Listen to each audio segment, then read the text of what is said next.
there is a way. The problem with this is that it's extremely, extremely difficult to get sort of geared up to be a Wikipedia editor that has an impact. If you just go on the site today and start like, adding, contributing knowledge that you know to be true, your edits will not stick. You will be outgunned, outmaneuvered, outmanned, exhausted, and you will give up. So what it actually takes is someone working consistently, first to learn how the site works, to understand its principles and guidelines, the also the little tactics people use to dislodge other people's arguments. But then you got to put in the hours, not for a week or 2 weeks or a month or 2 months, but months and months and months on end before you become even proficient.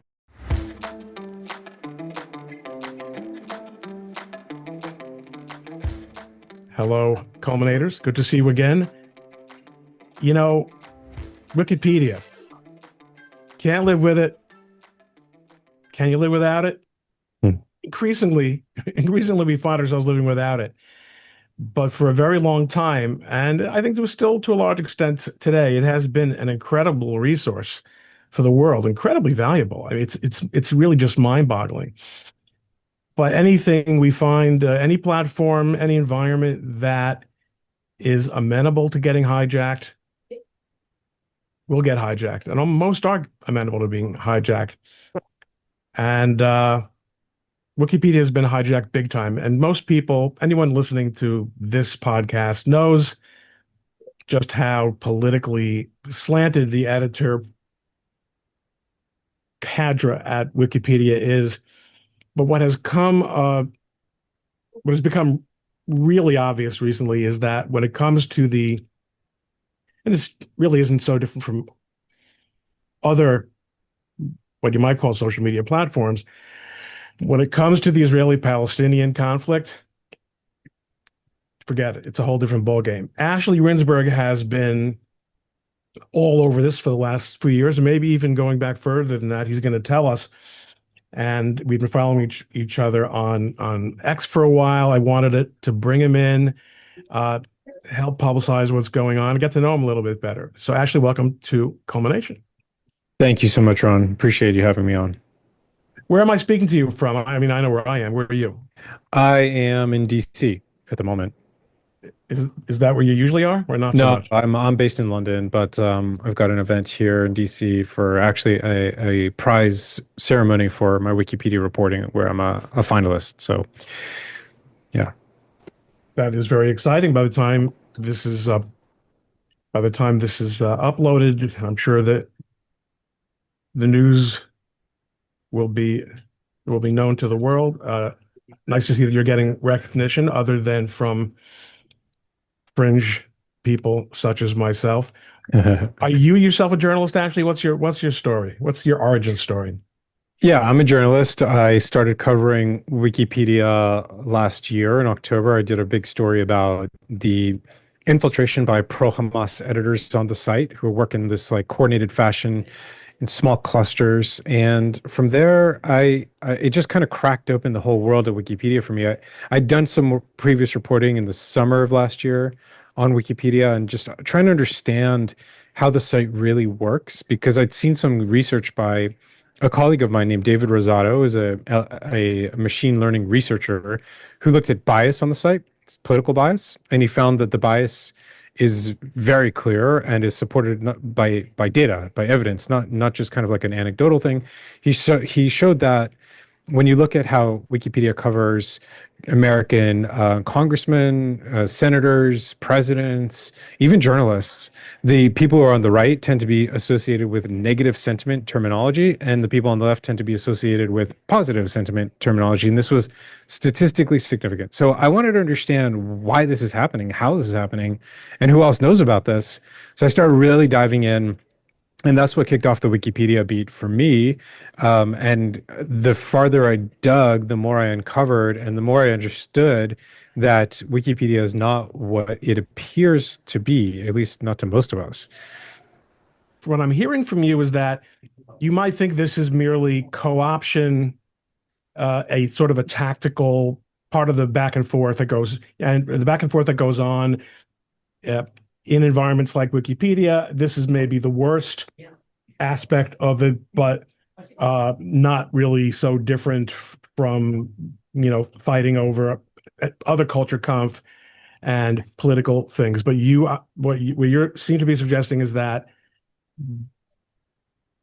something much bigger and much more insidious is going on. Yeah, the story about Wikipedia that we've all heard over the last 20 years is that it's crowdsourced, and because it's crowdsourced, that makes it neutral. And these are like the big two points in the narrative about Wikipedia and the origin story, and it's just not true. Like the what you find on Wikipedia is that it is incredibly easy, or maybe easy is not the right word, but simple for bad faith editors to work in coordination with each other to push an ideological agenda, no matter how extreme.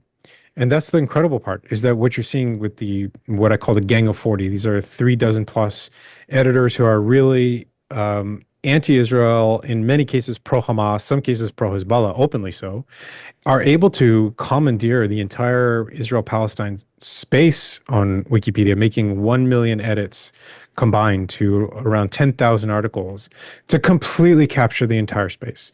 And this has gone unchecked.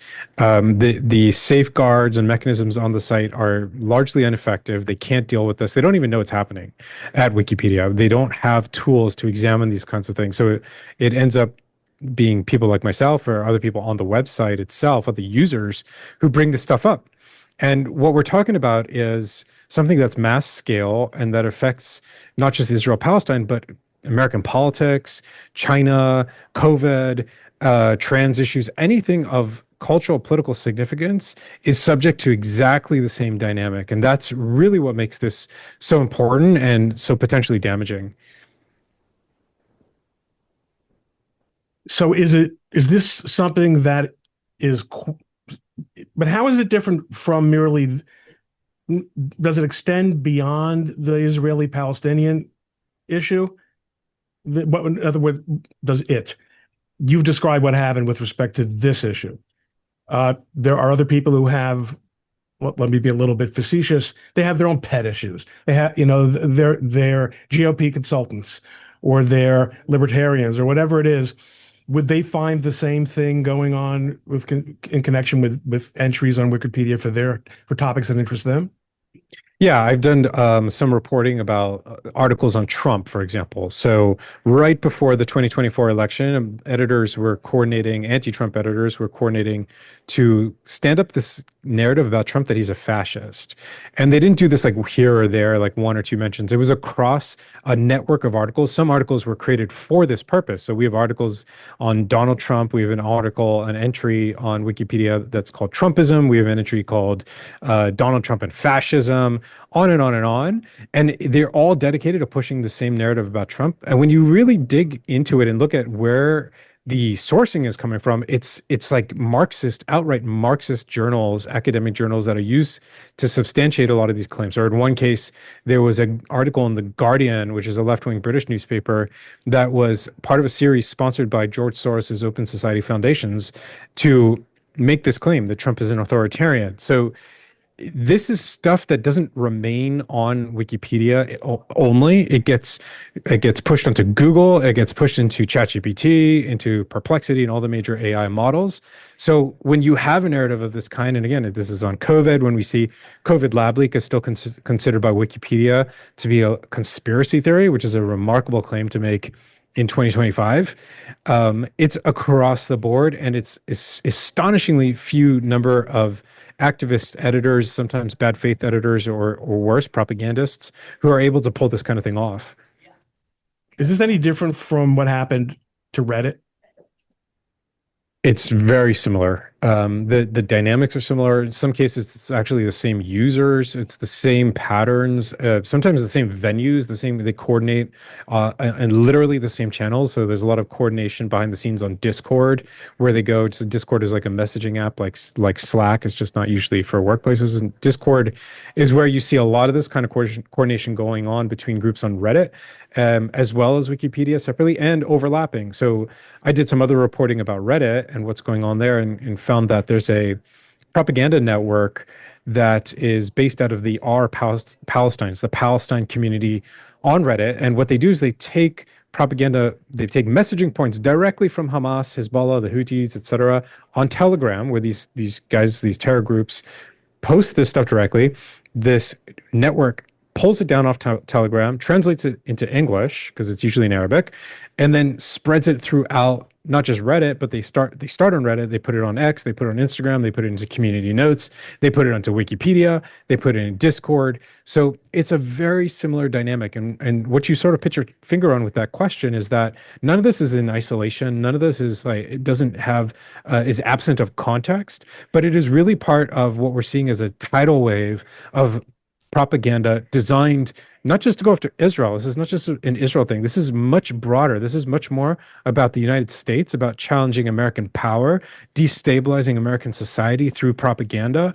And it's also not only on digital platforms, that we're seeing this on podcasts as well, where these extreme messages, radical messages, for example, pointing a finger at the United States government as being responsible for 9/11. This is propaganda.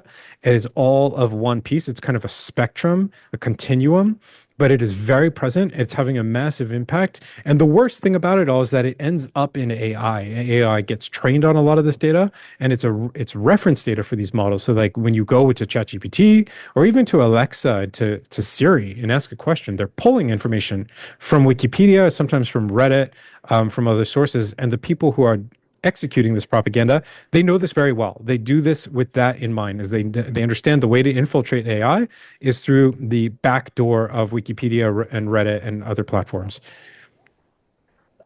What do you think? All right, before we talk about what can be done, have you done other than reporting?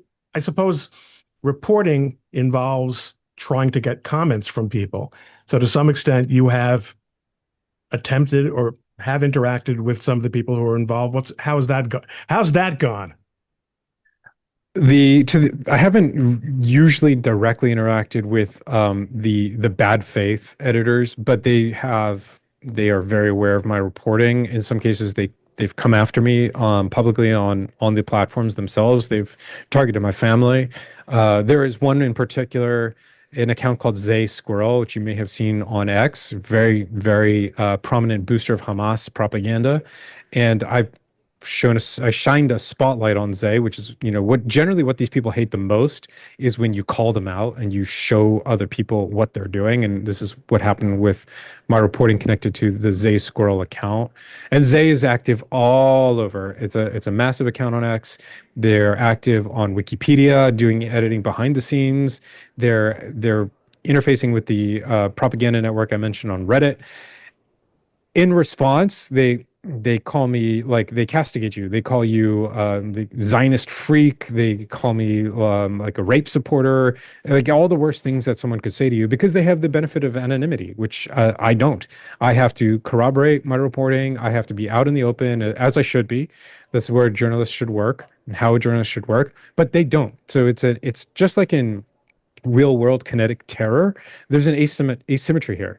So there's an information asymmetry, there's an ethical asymmetry. I'm bound not only by my own personal code of conduct, but journalistic ethics, and they are not. They are very much free to lie, to misconstrue, to do things like expose my family members and this kind of thing. So it is very much a battlefield. I'm afraid to say that it's one where people who are supportive of American values, who are supportive of Israel, who are generally supportive of just trying to find a middle ground, a moderate path on most issues, are losing very, very badly.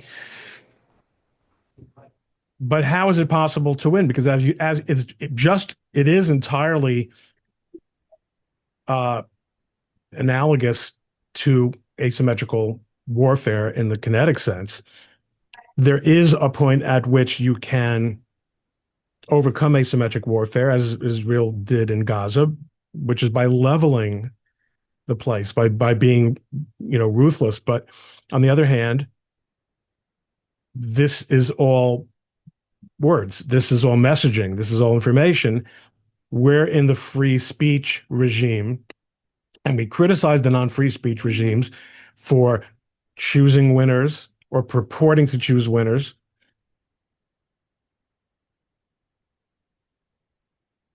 What do you think can be done? I think the most important thing is drawing attention and exposing this stuff for what it is, just telling the story. Right? Yeah. Up until now, really, we haven't been telling this story a lot. What we saw with like 2016 and 17 is that the Democratic Party weaponized the concept of propaganda against Trump.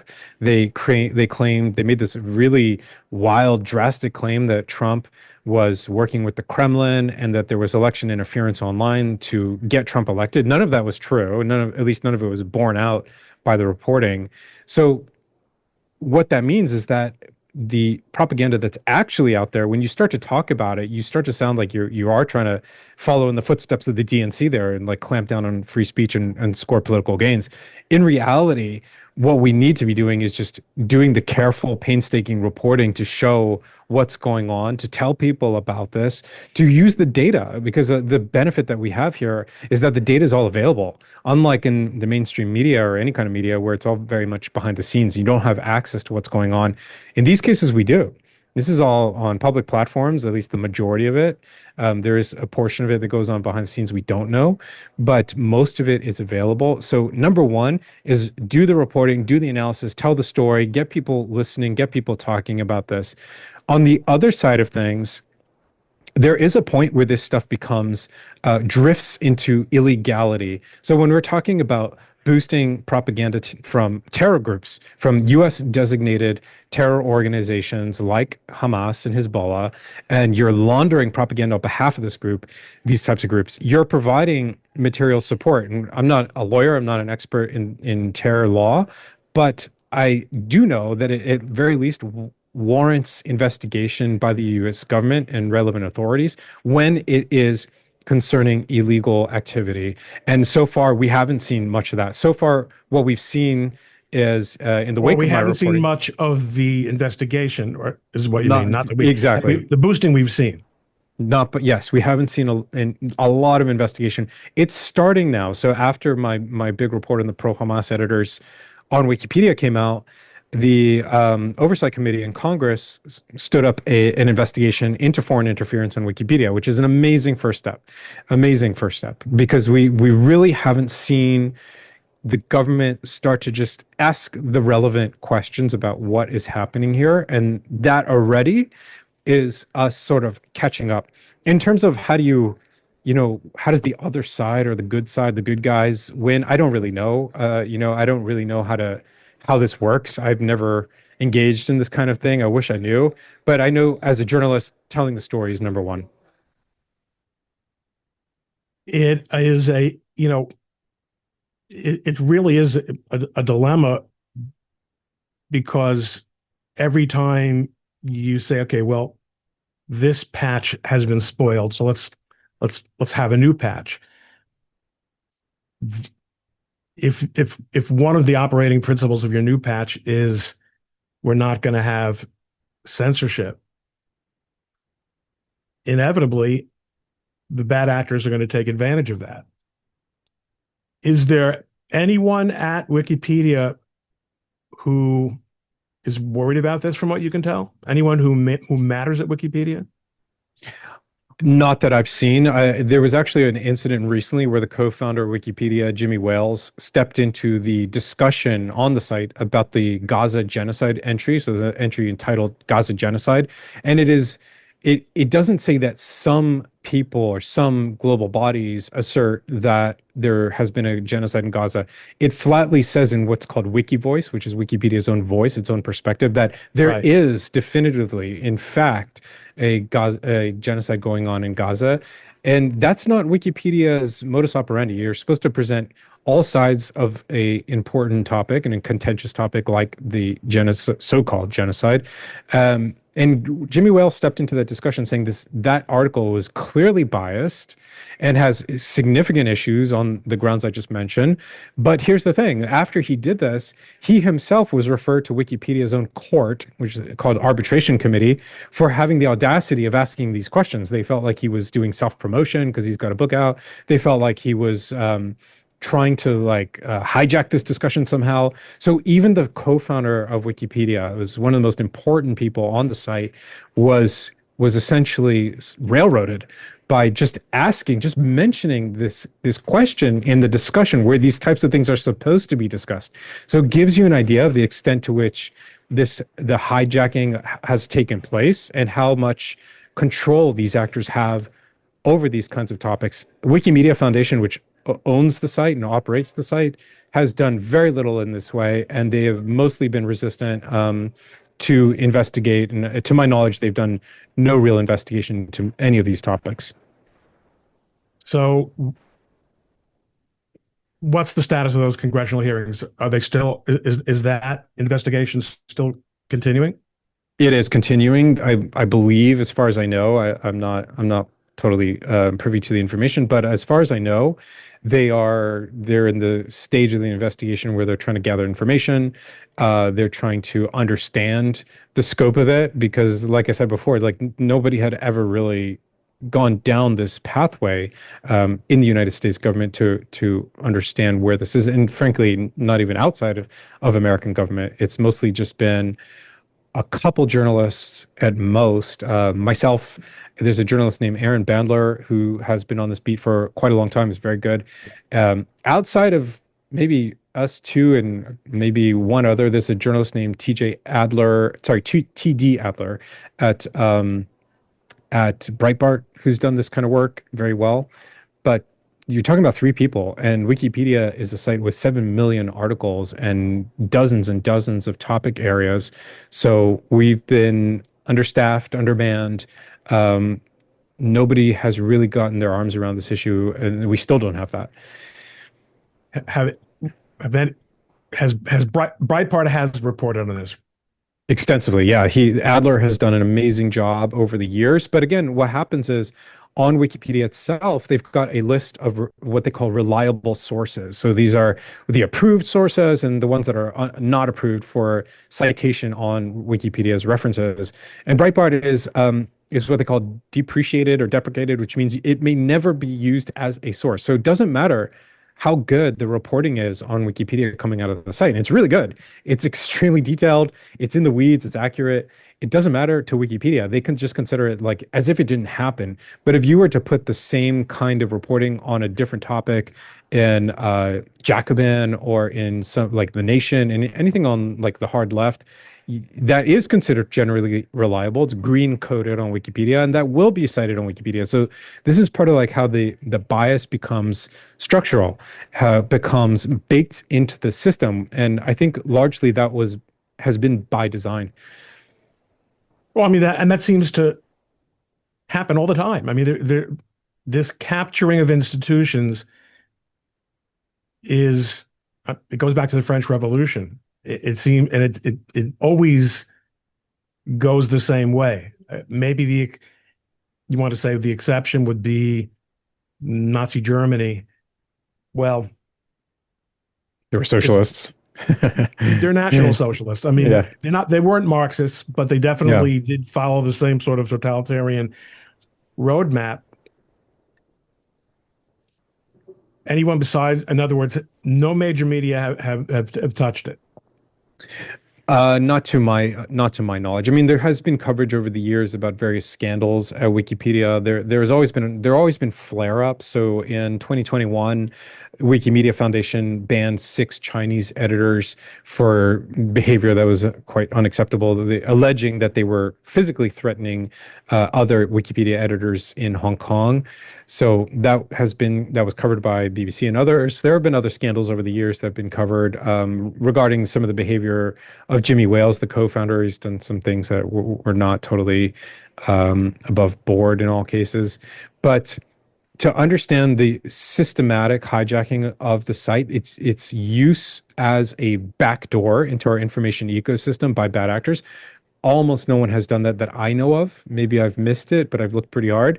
I would say the opposite is mostly the case, where the media has been quite enamored by Wikipedia and its story since the early 2000s when the site really started to take off. And they love to tell that story. It is a good story. The story of like this crowdsourced, just kind of like this like panacea to information and knowledge, where humanity finally solved the problem using technology, using the internet, using this democratizing effect of crowdsourcing, Amazing story. And that's always been one of Wikipedia's greatest strengths, which is that it's got a fantastic story to tell. And the media has been very happy to tell the story. But when it's come to the other side of things, I think for a lot of them, the media, they either don't understand it, and it is very hard to actually understand, or they kind of feel like some sort of ideological allegiance to it. And so they haven't really done that kind of reporting, and they still aren't, to be honest. And in fact, I get called for like, I've been called like right wing, like a right wing, reporter. Like they're trying to discredit me because I am doing that reporting. Do you think Grokkipedia has any chance at shaking loose the Wikipedia sort of, I wouldn't call it a monopoly, but the incredibly dominant position that it has? Do you know anything about that project? Yeah, and you know what? I actually think you're right in the first instinct to call it a monopoly. I think it actually Wikipedia is and has been a monopoly on information online, on knowledge online, at least regarding topical stuff. There's been nothing else. You would have no alternative, and if it had been a for-profit company, I think it absolutely would qualify as monopoly. But to answer your question, yes, 100% Grokkipedia is going to make a massive difference. I mean, this is Elon Musk, right? This is not a guy who's going to do things by half measures or piecemeal. He is brilliant. He has been ahead of the curve on the Wikipedia issue for years, not months. He's way earlier than I started to understand things. He was already posting about this. And he has, for better or worse, it remains to be seen, but Grokkipedia is runs on AI. So this is a major shift. It's a paradigm shift for the encyclopedia. We've never seen it before. Just as we never seen a crowdsourced encyclopedia on the internet when Wikipedia came out, we have never seen this kind of thing with AI driven encyclopedias until Grokkipedia.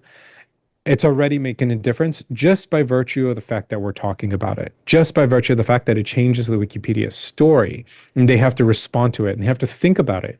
And Wikipedia is now implementing its own AI processes because it knows that that's the future and they cannot be avoided. So, how this plays out exactly, I don't know, but that it's going to make an effect 100%. I mean, one of the things that I think a lot of people don't appreciate is that by there are still a lot of problems with X. Monetization has created problems as well as perhaps solved some problems. Um, and there are, I mean, the whole concept of the algorithm is problematic Yeah. because it's not, you know, if you're going to have an algorithm in order to maximize the value of the enterprise, it's sort of like what happened to Google search, right? Google search, once it became monetized, it stopped being this value neutral search engine, and it went the things that you're describing at Wikipedia are happen at Google. Most people consider it to be fairly useless, which I think is a bit of an overstatement, but it's a big disappointment. But having said that, with all that throat clearing, I do think that once those changes, once the management did change, and once you sort of reach that point where you don't have to worry that if your account is loading slowly that you've been banned, which is what I went through in 2020, 2019, 2018. You just never knew. Yeah. He shook up the whole social media ecosystem. It wasn't just X, because now there had to be a response. So yeah, so competition from the likes of Grokkipedia, that's one thing. Is there any way to regain ground in the Wikipedia community, or have they just locked it down so well that it's just like trying to reform the Communist Party, or the Stalinist Communist Party? I don't fully know. I think there probably is because I've seen firsthand how a tiny number of editors on usually on, let's say, the far left side or the pro-Hamas or anti-Israel side make a enormous impact. So theoretically, if you had 5, 10, 15, 20 dedicated editors, good faith, not people who are looking to manipulate the system, people who are looking to add to the conversation, add to the body of information on Wikipedia, would make a huge difference in any given space, any given vertical on the site. So if you had 150 really good faith editors trying to counter this stuff, you would make an even bigger difference. So there is a way. The problem with this is that it's extremely, extremely difficult to get sort of geared up to be a Wikipedia editor that has an impact. If you just go on the site today and start like, adding contributing knowledge that you know to be true, your edits will not stick. You will be outgunned, outmaneuvered, outmanned, exhausted, and you will give up. So, what it actually takes is someone working consistently, first to learn how the site works, to understand its principles and guidelines, the also the little tactics people use to dislodge other people's arguments. But then you got to put in the hours, not for a week or 2 weeks or a month or 2 months, but months and months and months on end before you become even proficient. So the question is, how many people are going to do that? I mean, we are all busy people in life. We have jobs, we have families, we No, have commitments. it would have to be a funded project by somebody who gets it, and obviously somebody who has the money. And you would, and of course, inevitably, then you have once word gets out, as it inevitably would, that someone has funded such a project. Yeah. Could be wrong. Maybe someone has funded it. Maybe it's happening right now. It But could be, but the danger of that is that you just start getting into some kind of like arms race where like, the other side is funded and resourced and like throwing like bodies at this thing. And then like, the other side of that issue on any given issue is doing the same. And now like, it's just a propaganda war where what I really think is important is to see good faith people who are willing to just like, they really believe in the truth in a given space. For them, it might be American politics, it might be gender issues, it might be religion, any number of things. And they're just like, they say to themselves, you know what, enough is enough. I'm sick of the propaganda and I want to go and make my own little difference in my way. That's the key, doing this in good faith, doing this by the rules and by the book. So you're not trying to short circuit it the way that like the bad faith editors are doing currently. Whether or not that's actually going to happen, it's very hard to see it, but I think there is hope for that. you do. Short of that, I do think it is because what's happening right now is that this is becoming part of the cultural conversation, definitely on X. Maybe not like it hasn't risen to a fully national level, but I think we're heading there. Every time Elon Musk tweets about Wikipedia or Grokpedia or Congress doing an investigation into this stuff or any number of other signals that we have, raise the awareness of the issue among millions of people, and that's what this is really about.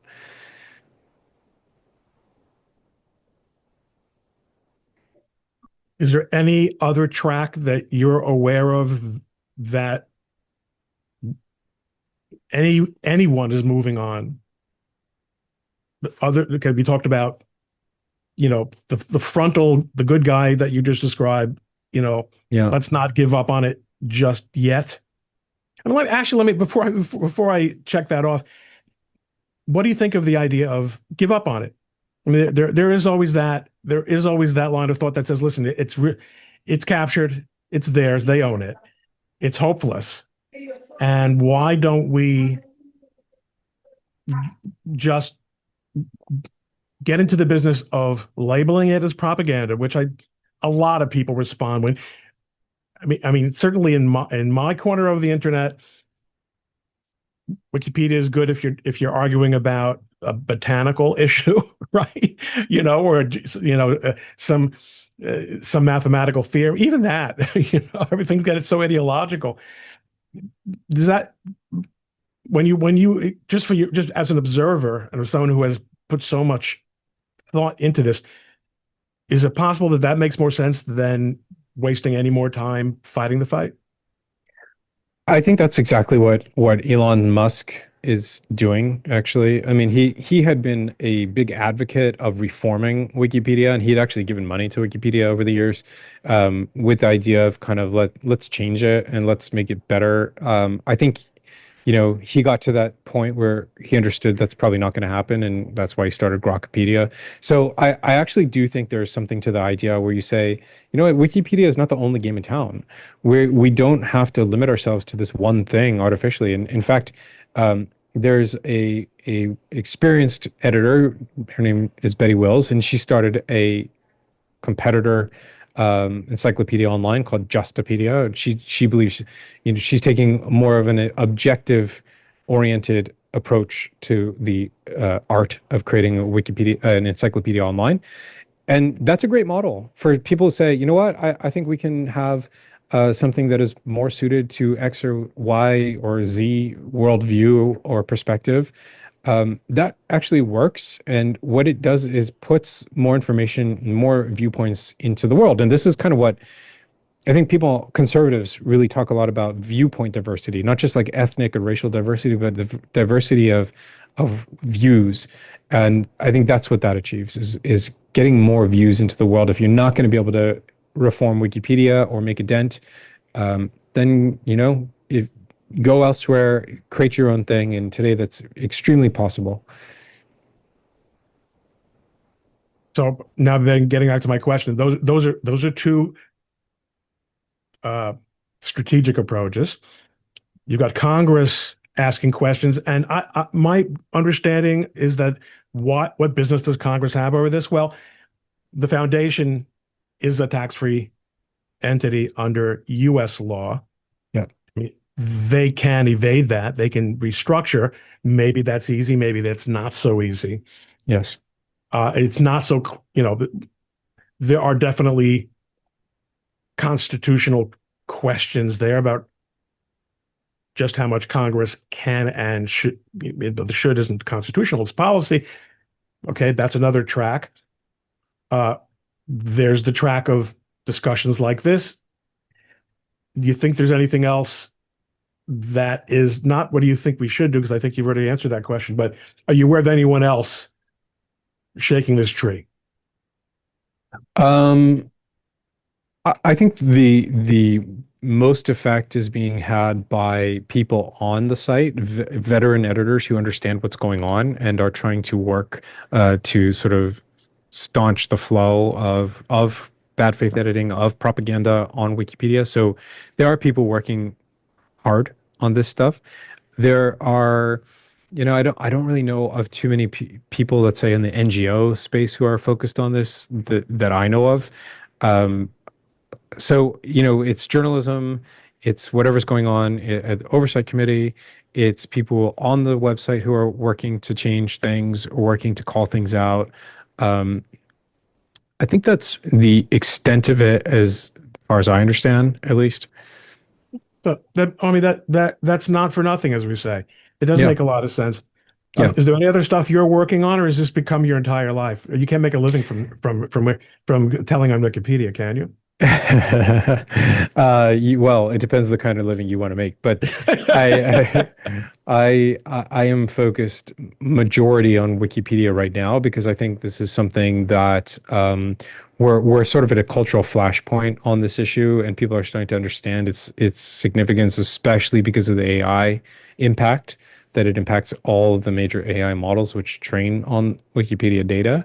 I do reporting on other topics, including Reddit, some blue sky stuff here and there. I'm doing some stuff right now about what we're seeing in the podcast realm, the online shows that are increasingly picking up conspiracy theory minded content that often tends toward either outright anti-Semitism or obsessive focus on Israel as the unseen hand behind all evil in the world. So broadly speaking, the way that information is being construed, contorted, distorted online, because we live in this world today. We only half inhabit the physical world. We are mostly in our digital environment. We are looking at our phones. We are looking online. We're on X. We're on Instagram. We're everywhere, and these are platforms that are being hijacked in various ways. It's not just politically and ideologically. Some of it is financial. Wikipedia, if you think about, a given topic and you search Google, you're going to see Wikipedia as the number one search result on most topics. That is billions and billions of dollars worth of SEO, and people know that, and they fight for that, and they manipulate Wikipedia on the back end the same way pro-Hamas people do because they know that the value is there. So this is a bigger topic than I think people realize, and I'm sort of surprised that I'm one of very few journalists covering online information and propaganda the way that I do, which is by looking at the user data itself, um, finding the patterns, uncovering what might be the agendas that are driving some of this content or a lot of this content. So that's most of what I do today.